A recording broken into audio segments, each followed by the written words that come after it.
मेरे YouTube channel astronaut पर आपका स्वागत है। नमस्कार, मैं हूं नरेश कुमार। सबसे पहले उन दर्शकों का धन्यवाद जिन्होंने पेज को सब्सक्राइब किया है, पेज के वीडियोस को शेयर कर रहे हैं, लाइक कर रहे हैं और कमेंट बॉक्स में हमें अपनी राय भी लगातार भेज रहे हैं। बात करेंगे अक्टूबर महीने के राशिफल की। तो आज बात होगी मीन राशि के जातकों की। मीन राशि के जातकों के लिए अक्टूबर का महीना उनके काम के लिहाज से, उनकी नौकरी के लिहाज से, प्रोफेशन के लिहाज से, इनकम के लिहाज से, उनकी हेल्थ के लिहाज से, रिलेशनशिप के लिहाज से और स्टडीज़ के लिहाज से कैसा रहेगा, इस पर चर्चा करेंगे। लेकिन सबसे पहले ये बताएंगे कि ग्रहों की स्थिति अक्टूबर में क्या है, ग्रह कैसे कैसे राशि परिवर्तन करेंगे, उसका आपके ऊपर क्या क्या असर होगा। तो आप देख सकते हैं कुंडली में शनि 12वें भाव में गोचर कर रहे हैं। इसका मतलब यह है कि आप शनि की 7.5 की पहली ढैया से गुजर रहे हैं। ये काफ़ी वीडियोस आपने देखी होंगी, लेकिन इसके साथ ये भी है कि शनि की 7.5 का मीन राशि के ऊपर प्रभाव बिल्कुल नगण्य होता है, यानी कि बहुत कम होता है। उसका कारण यह है कि ये जो राशि है ये जल तत्व की राशि है, इसके ऊपर शनि का प्रभाव ज़्यादा नहीं होता। सो निश्चिंत रहिए, शनि की बहुत ज़्यादा जो है वो 7.5 का बहुत ज़्यादा असर नहीं होगा। हाँ, शनि की दृष्टि काम करती है, वो कहीं पर भी होगी। 7.5 चल रही है, नहीं चल रही है, ढैया चल रही है, नहीं चल रही है, जहाँ जहाँ शनि का प्रभाव जाएगा वहाँ वहाँ आपको असर देखने को मिलेगा। कुछ तीन भाव होते हैं जहाँ पर शनि का असर देखने को मिलता ही मिलता है। अदरवाइज मेजर कोई प्रॉब्लम यहाँ पर नहीं आ रही है शनि की 7.5 के कारण मीन राशि के जातकों को। तो एक अक्टूबर की कुंडली है, चंद्रमा, गुरु और राहु दूसरे स्थान में है। इनमें से गुरु शुभ गोचर में है, राहु शुभ गोचर में नहीं है। दूसरे भाव का राहु शुभ गोचर में नहीं होता। शुक्र पंचम में शुभ गोचर में है, बुध छठे भाव में शुभ गोचर में है, मंगल और सूर्य 7वें भाव में शुभ गोचर में नहीं है, केतु अष्टम में शुभ गोचर में नहीं है और शनि 12वें में शुभ गोचर में नहीं है। तो सबसे पहले शुक्र की राशि जो है वो बदलेगी, 1 अक्टूबर को बदल जाएंगे, ये यहाँ पर आ जाएंगे। ये गोचर शुभ नहीं रहेगा आपके लिए, क्योंकि मूल जो कालपुरुष की कुंडली होती है उसमें शुक्र की नीच राशि यहाँ पर आ जाती है। छठे भाव में गोचर में शुक्र अच्छा फल नहीं करते, क्योंकि यहाँ पर आकर कालपुरुष की कुंडली में नीच हो जाते हैं। तो 1 अक्टूबर की रात को ही बुध यहाँ पर राशि परिवर्तन कर जाएंगे। ये बुध उच्च के हो जाएंगे, सोमे राशि में आ जाएंगे, लेकिन चंद्रमा से सप्तम में बुध का गोचर अच्छा नहीं होता, तो ये गोचर शुभ नहीं है। इसके बाद मंगल राशि परिवर्तन करेंगे, मंगल आ जाएंगे अष्टम भाव में यहाँ पर, और ये गोचर भी अच्छा नहीं होता। सूर्य का राशि परिवर्तन होगा 17 अक्टूबर को, सूर्य यहाँ पर आकर नीच हो जाएंगे, ये परिवर्तन भी अच्छा नहीं है। तो ये स्थिति जो है आपकी कुंडली में सिर्फ गुरु शुभ गोचर में रह जाएंगे, बाकी कोई ग्रह शुभ गोचर में नहीं रहेगा। ये वाले भावों में शुभ गोचर नहीं है। तो गुरु क्या आपको अकेले गुरु शुभ गोचर में क्या फल करेंगे, इसके ऊपर चर्चा करेंगे। आपको कर्म के लिहाज से, आपकी आय के लिहाज से क्या स्थिति रहेगी। तो अकेले गुरु क्या कर रहे हैं, गुरु आपकी कुंडली में कर्म स्थान के स्वामी हैं। कर्म स्थान का जो स्वामी है वो गुरु है, और गुरु जाकर बैठ गए 1 2 3 4 5 यहाँ पर अपने से पंचम में, यानी कि त्रिकोण में, लगन से दूसरे, दोनों तरफ से शुभ हो गए। गुरु की 9वीं दृष्टि यहाँ पर पड़ती है अपनी ही राशि के ऊपर। इसका मतलब यह है कि काम के लिहाज से कोई दिक्कत बहुत ज़्यादा नहीं आने वाली है। आपका काम सामान्य तौर पर चलता रहेगा, इसमें कोई दिक्कत नहीं है। जिन लोगों को नई जॉब चाहिए, जो लोग नई जॉब ढूंढना चाह रहे हैं, जिन्होंने रिज्यूमे फाइल किए हुए हैं, तो अक्टूबर में मानकर चल सकते हैं कि उनको नई जॉब भी मिल सकती है, क्योंकि गुरु जब दूसरे भाव में है, दूसरा भाव दशम का पंचम है, तो पंचम दशम के पंचम से हम पहली जॉब देखते हैं। तो निश्चित तौर पर आपको अप्लाई करना चाहिए। यदि नहीं किया है या किया हुआ है तो आप एक्सपेक्ट कर सकते हैं कि अक्टूबर के महीने में आपको कहीं ना कहीं नौकरी जरूर मिल जाएगी। आय भाव का स्वामी शनि है, ये अपनी ही राशि में, अपनी मूल त्रिकोण राशि में चला गया आपके 12वें भाव में। इसके ऊपर शुक्र की दृष्टि है।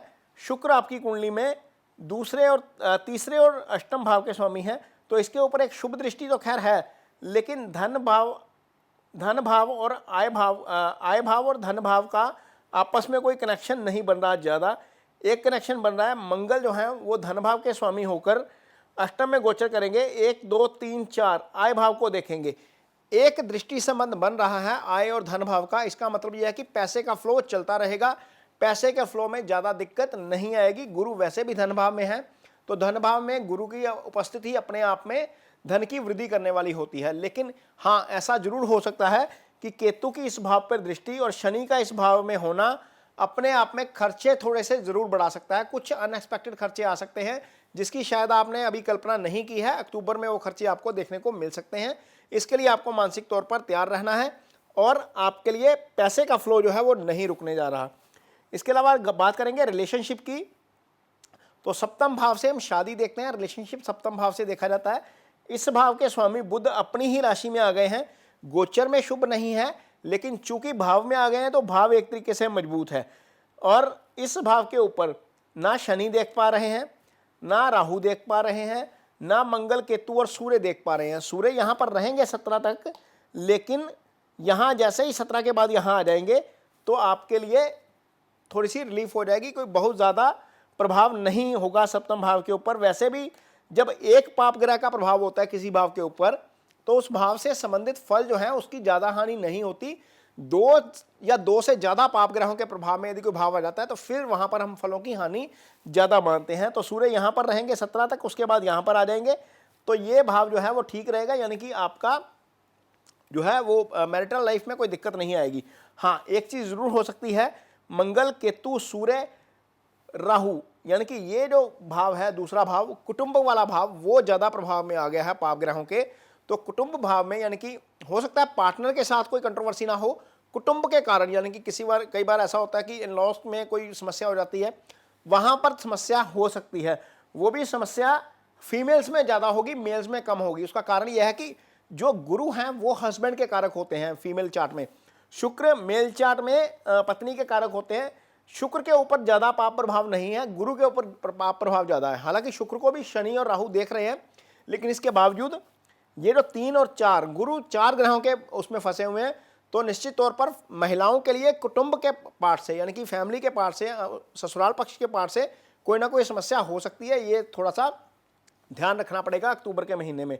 जहाँ तक सिंगल्स की बात है तो सिंगल्स के लिए अभी फिलहाल कोई योग नहीं बनता, क्योंकि जो पंचम भाव है वो खाली है। पंचम भाव के ऊपर किसी भी ग्रह की दृष्टि नहीं जा रही। पंचम से हम रिश्ता देखते हैं, पंचम से रिलेशनशिप देखा जाता है, लव अफेयर पंचम से देखा जाता है, लेकिन पंचम भाव के ऊपर देखिए कोई भी ग्रह जो है वो नहीं देख पा रहा। ना शनि की दृष्टि जा रही है, ना चंद्रमा की, ना गुरु की, ना राहु की, शुक्र भी नहीं है, बुध भी नहीं देख पा रहे, सूर्य, मंगल और केतु, तीनों ग्रह, इनमें से 8 में से कोई भी ग्रह पंचम को एक्टिवेट नहीं कर रहा। तो निश्चित तौर पर ये इंतजार का समय है। पंचम भाव जब तक एक्टिवेट नहीं होता तब तक सिंगल्स के लिए अभी वेट ही करना पड़ेगा। आगे बात देखेंगे आपकी हेल्थ कैसी रहेगी। तो हेल्थ भाव का स्वामी सूर्य बनता है। सूर्य जो है यहाँ पर अष्टम भाव में आ गए हैं, लगन को देख रहे हैं। छठे भाव का स्वामी लगन को दृष्टि दे रहा है। लग्नेश का जो स्वामी है, यानी कि राशि का जो स्वामी है, वो थोड़ा सा ज़्यादा प्रभाव में आ गया। इसके ऊपर शनि की भी दृष्टि है। तो निश्चित तौर पर हेल्थ को लेकर कुछ इश्यूज रह सकते हैं, लेकिन वो टेम्पररी हैं। अपनी हेल्थ का ध्यान रखिए। वेदर चेंज की चपेट में आप आ सकते हैं। ये जो राहु केतु एक्सिस में आने का मतलब होता है कि आपके ऊपर कोई ना कोई वायरल का असर हो सकता है, क्योंकि केतु जो है वो संक्रमण का कारक ग्रह है। जब आपकी राशि का स्वामी केतु के प्रभाव में आ जाता है तो संक्रमण की जो है वो चांसेस ज़्यादा बढ़ जाते हैं। तो कोशिश करिए, बाहर निकल रहे हैं, मौसम चेंज हो रहा है, तो अपने जो कपड़े हैं वो उस हिसाब से रखिए कि आप उस मौसम की चपेट में ना आए, नहीं तो सीजनल डिजीज़ की चपेट में आप आ सकते हैं। 5-7 दिन वैसे ही बंदा फिर खांसी जुकाम से ही थोड़ा सा प्रॉब्लम हो जाती है। तो ये स्थिति रह सकती है, अदरवाइज कोई सीरियस डिजीज़ नहीं है। हाँ, एक चीज़ ज़रूर है, सूर्य केतु मंगल अष्टम में है। मंगल ब्लीडिंग के कारक हैं, केतु भी ब्लीडिंग के कारक हैं। अष्टम भाव दुर्घटना का भाव है। तो निश्चित तौर पर जब ये 3 ग्रह यहाँ पर इतना डोमिनेंट में आगे बैठ गए हैं और राहु की भी दृष्टि है, तो आप ड्राइविंग थोड़ा सा स्लो करिए। जिन लोगों का काम दुर्घटना से जुड़ा हुआ है, कोई मशीन पे काम कर रहा है, कोई हाइट पे चढ़कर काम कर रहा है, कोई ड्राइविंग कर रहा है लंबे समय के लिए, वहाँ पर उन लोगों को थोड़ा सा सतर्क रहने की ज़रूरत है, क्योंकि ये भाव ज़्यादा एक्टिव है, इसलिए चोट चपट का डर रहेगा।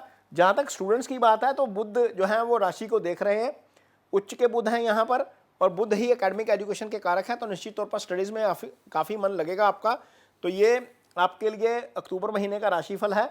और जाते जाते शनि की 7.5 चल रही है, ढैया है, तो ओम शन शनिश्चराय का नमा का जो मंत्र है उसको अजपा मंत्र में ले लीजिए। अजपा मंत्र वो होता है जब आप कहीं पर भी जाते वक्त, ट्रैवल करते वक्त, बैठे वक्त फ्री हैं तो वो मंत्र जप सकते हैं। उससे शनि का यदि कोई इल इफेक्ट आना है, यानी कि कोई बुरा प्रभाव आना है, तो वो उसमें कमी आती है। तो ये अक्टूबर महीने का राशिफल है मीन राशि के जातकों के लिए। ये वीडियो आपको कैसा लगा, इस पर कमेंट बॉक्स में अपनी राय जरूर दीजिए। यदि ये वीडियो अच्छा लगे तो इसे शेयर जरूर करिए, पेज को सब्सक्राइब जरूर करिए। इसके साथ ही मुझे दीजिए इजाज़त। नमस्कार।